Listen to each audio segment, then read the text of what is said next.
زکوٰۃ اسلام ایک عظیم عبادت ہے. یہ صرف چند روپے نکال دینے کا نام نہیں ہے. یہ اللہ کا حق ہے، یہ غریب کا حق ہے، یہ مال کی پاکی کا سبب ہے، یہ دل کی صفائی کا ذریعہ ہے، اور یہ ایمان کی سچائی ہے. اسی لیے پیارے حبیب علیہ الصلوۃ والسلام نے زکوٰۃ کو اسلام کے ستون میں شامل فرمایا ہے. بنی الاسلام علی خمس شہادت لا الہ الا اللہ وان محمد رسول اللہ واقام الصلاۃ وایتاء الزکاۃ وصوم رمضان وحج البیت. اسلام 5 چیزوں پر قائم کیا گیا ہے: اللہ کی وحدانیت اور محمد صلی اللہ علیہ وسلم کی رسالت کی گواہی، نماز قائم کرنا، زکوٰۃ ادا کرنا، رمضان کے روزے رکھنا اور بیت اللہ کا حج کرنا. یہ حدیث ہمیں بتاتی ہے کہ زکوٰۃ اسلام کا ستون ہے، اور ستون گر جائے تو عمارت باقی نہیں رہتی. اللہ کے پیارے حبیب علیہ الصلوۃ والسلام نے فرمایا: ما من صاحب ذهب ولا فضة لا يؤدي منها حقها الا اذا كان يوم القيامة صفحت له صفائح من نار فأحمي عليها في نار جهنم فيكوى بها جبينه وجنبه وظهره كلما بردت أعيدت له في يوم كان مقداره 50,000 سنة.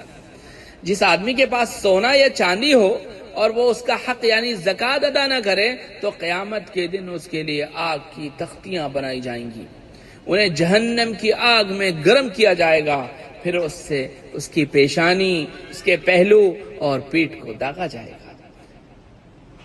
جب وہ ٹھنڈی ہوگی تو دوبارہ گرم کی جائیں گی. یہ سلسلہ ایسے دن میں ہوگا جس کی مقدار 50,000 سال ہوگی. یہ حدیث سن کر انسان کے دل کو کانپ جانا چاہیے.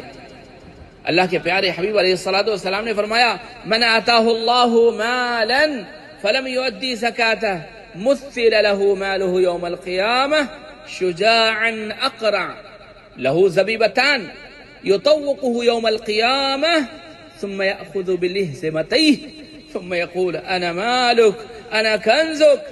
جس شخص کو اللہ تبارک تعالیٰ نے مال دیا اور اس نے اس کی زکوٰۃ ادا نہیں کی تو قیامت کے دن اس کا مال ایسے گنجے زہریلے سانپ کی شکل میں بنا دیا جائے گا، وہ اس کے گلے کا طوق بن جائے گا اور کہے گا: میں تیرا مال ہوں، میں تیرا خزانہ ہوں.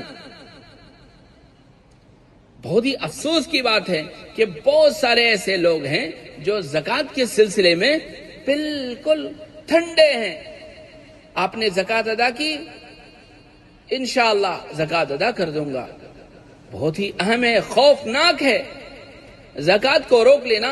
ایک آیت ہے قرآن کریم میں: مالدار سن لے جو لوگ زکوٰۃ ادا نہیں کرتے ان کا دل کانپ جائے. اللہ تبارک تعالیٰ فرماتے ہیں: والذین یکنزون الذهب والفضة ولا ينفقونها في سبيل الله فبشرهم بعذاب أليم يوم يحمى عليها في نار جهنم فتكوى بها جباههم وجنوبهم وظهورهم هذا ما كنزتم لأنفسكم فذوقوا ما كنتم تكنزون. جو لوگ سونا اور چاندی جمع کرتے ہیں اور اللہ کے راستے میں خرچ نہیں کرتے انہیں دردناک عذاب کی خوشخبری سنا دو. جس دن اس مال کو جہنم کی آگ میں گرم کیا جائے گا پھر اس سے ان کی پیشانیاں، ان کے پہلو اور ان کی پیٹھیں داغی جائیں گی اور کہا جائے گا: یہ وہی خزانہ ہے جو تم نے اپنے لیے جمع کیا تھا، اب چکھو جو تم جمع کرتے تھے. یہ سورہ توبہ کی آیات ہیں. یہاں اللہ تبارک تعالیٰ نے صرف ڈانٹنا نہیں بلکہ پورا منظر اللہ نے سامنے رکھ دیا. دنیا میں جس مال کو آدمی سینے سے لگا کر رکھتا ہے آخرت میں وہی مال آگ بن کر اس کے جسم میں چمٹے گا. دنیا میں جس خزانے پر خوش ہوتا تھا آخرت میں وہی خزانہ عذاب بن جائے گا. اس کے لیے ضروری ہے کہ آدمی اللہ پاک نے نوازا ہے تو زکوٰۃ ادا کرے. ایک روپے بھی باقی نہیں رہنے چاہیے. ایک لمحے کی سزا نہیں ہے، یہ بار بار داغا جاتا ہے، یہ مسلسل رسوائی ہوتی ہے، یہ طویل انتظار ہے، یہ عذاب کے ساتھ ہے، بے بسی ہوگی. یہ وہ انجام ہے جس سے ہر صاحب ایمان کا دل لرز جاتا ہے.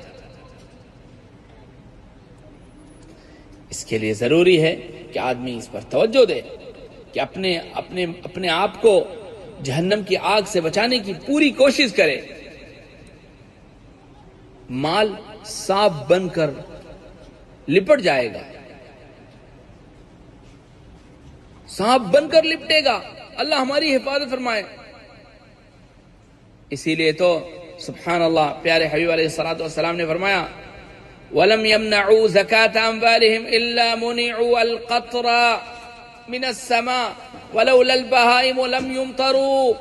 جب لوگ اپنے مالوں کی زکوٰۃ روک لیتے ہیں تو آسمان سے بارش روک لی جاتی ہے، اور اگر جانور نہ ہوتے تو بارش بھی نہیں ہوتی۔